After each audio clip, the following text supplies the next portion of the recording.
वहां से आए तो बाहर आने के बाद भी तो सोए ही, और आज भी मनुष्य सो ही रहा है। अगर होश संभाल लिए तो भी मोहमाया के नींद में सो रहे हैं। संतों ने कहा कि जागो रे जिन जागे ना, यह जागन की बार, और फिर क्या जागे नाने का, जब सोवे पाँव पसार। संत जग जाओ, वरना कल ना कोई जगाने आएगा और ना ही आप जगने लायक रहोगे। संत किसको जगाते हैं? जो मोहमाया के नींद दो प्रकार की होती है ना। एक तो खटिया पर जब सोते हैं तो निंद्रावस्था में रहते हैं। दूसरा होता है मोहमाया का नींद। मोहमाया के नींद में सोकर जीव अपनी पूरी जिंदगी बर्बाद कर लेता है, वो जगता ही नहीं। तो जगे हुए को जगाना तो बहुत मुश्किल पड़ता है। एक गहरी नींद में सोया हो उसको जगाना आसान है, लेकिन जो जगा हो और वो नहीं उठ रहा हो तो उसको उठाना मुश्किल है। संत मोहमाया की नींद से जगाते हैं कि जागो रे जिन जागना, यही जागन का बार है। और फिर क्या जागे नान का, जब सोए पाँव पसारे। एक समय ऐसा आता है जो जीव लंबा पाँव पसार कर सो जाता है, तो उस समय ना कोई संत आपको जगाने जाएगा और ना ही कोई दोबारा आपको अवसर मिलने का कोई चांस रहेगा। आज अवसर मिला है, परमात्मा ने कृपा करके आपको अवसर दिया है, तो कुछ करने के लिए दिया है, खाने पीने सोने के लिए नहीं।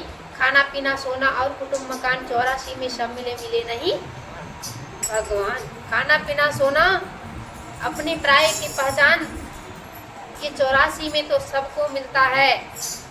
जब हम 84 के जीव में थे तभी मिल रहा, 84 की योनि में थे, क्या 84 के जीव को खाना नहीं मिलता है? मिलता है या नहीं?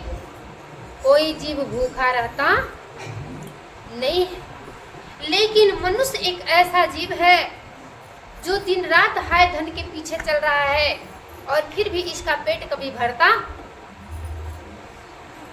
भाई मनुष्य से अच्छा तो पशु है, जो जीते जी भी किसी का काम आता है, मरने के बाद भी उसकी चमड़ी काम में आता है। पर मनुष्य ऐसा है जो जीते जी अगर भगवान की भजन नहीं किया, भगवान की भक्ति रूपी गुण आपके पास नहीं है, तो समझ लीजिए पशु से भी बदतर है, किसी काम की ये जीवन नहीं है। पशु है तो मरने के बाद भी उसकी चमड़ी काम में आता है। ये जो ढोलक पीट रहे हैं वो किसकी चमड़ी की? पशु की चमड़ी की, हमारी और आपकी नहीं। हमारा तो ये शरीर इतना बेकार हो जाएगा कि अगर श्वास आनी, ये बोलता अगर निकल गया, बोलता रूपी चिड़िया अगर उड़ गई तो पता चला ये शरीर किसी काम का नहीं रहेगा। चाहे कि आप कितना हो गुणवान हो, सुंदर हो, चाहे कितना ही धर्मान हो, लेकिन ये शरीर किसी काम का। लोग इसको छूना भी पसंद, जिस समय छुएंगे उस समय लोग जाकर नहाएंगे। नहाएंगे कि नहीं? और नल पे नहीं, सीधे गंगा नहाने जाएंगे, तब जाकर शुद्ध होगी। ऐसा होता है कि नहीं?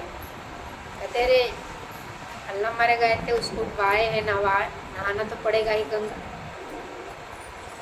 ये शरीर कब तक काम आ रहा है? जब तक उस परमात्मा की कृपा आपके ऊपर बरस रहा है, जब वो परमात्मा आपकी श्वासों को चला रहा है, जब तक ये हमारे शरीर के अंदर वो अनबोलता जो बोलने वाला शक्ति है, तभी तक ये शरीर का वैल्यू है। जिस दिन ये वो शक्ति निकल गई, आत्मा निकल गई, तो ये शरीर का कोई वैल्यू रह जाता फिर आपसे कोई प्रेम करने वाला नहीं है। प्रेम तो ऐसे भी स्वार्थ का दुनिया में कोई करता नहीं। जिससे जिसकी स्वार्थ पूरी होती है वही प्रेम करता है। अगर स्वार्थ पूरा नहीं हुआ तो रिश्ता खत्म होते देर लगता नहीं। ये जगत मुसाफिर खाना है, आया है सो यहाँ से सबको एक दिन जाना है। तो जाने से पहले क्यों ना उस मंजिल को, उस घर को जान ले जिस घर में हमें वापस 4 दिन की जिंदगी मिली, ज़्यादा दिन की नहीं मिली, कुछ दिन के लिए यहाँ आए हैं और यहाँ से फिर वापस जाना भी। तो चलने की कर लो तैयारी। प्रेम से बोलिए श्री सद्गुरुदेव भगवान की जय। प्रेम हो तो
जिस रिश्ते से आपकी स्वार्थ पूरी नहीं होगी वो रिश्ता टूटते देर। अगर निस्वार्थ प्रेम अगर करता है तो होते हैं कौन? परमात्मा। इसलिए कहते हैं प्रेम हो तो श्री हरि से प्रेम होना चाहिए, और जो बने विषयों के भोगी उसको रोना। अगर प्रेम करना है तो परमात्मा से करो। व्यवहार पूरा जगत से करो, पूरे संसार से करो, व्यवहार किसी से गलत ना करो, लेकिन प्रेम किससे होना चाहिए? परमात्मा से। उनका ही प्रेम एक सच्चा है, जो आज तक वो हमसे निस्वार्थ प्रेम किया, बदले में कुछ लेता भी नहीं। तो सोचे समझे विचार करें। आप लोग को आलस भी हो रही है और समय भी हो चुका है। सुने समझे, अपने जीवन में धारण करें, जीवन पर अंत भक्ति करके अपने जीवन को निर्वाह। जब तक प्राण है, श्वास है इस तन में, तब तक ये जीवन प्रभु के नाम पर समर्पित रखें। उनकी शरणों में लगकर उनकी सेवा करके अपने जीवन को सफल बना लें। प्रेम से बोलिए श्री सद्गुरुदेव भगवान की जय। बोल साचे दरबार की जय। त्वमेव माता च पिता त्वमेव बन्धु च सखा त्वमेव विद्या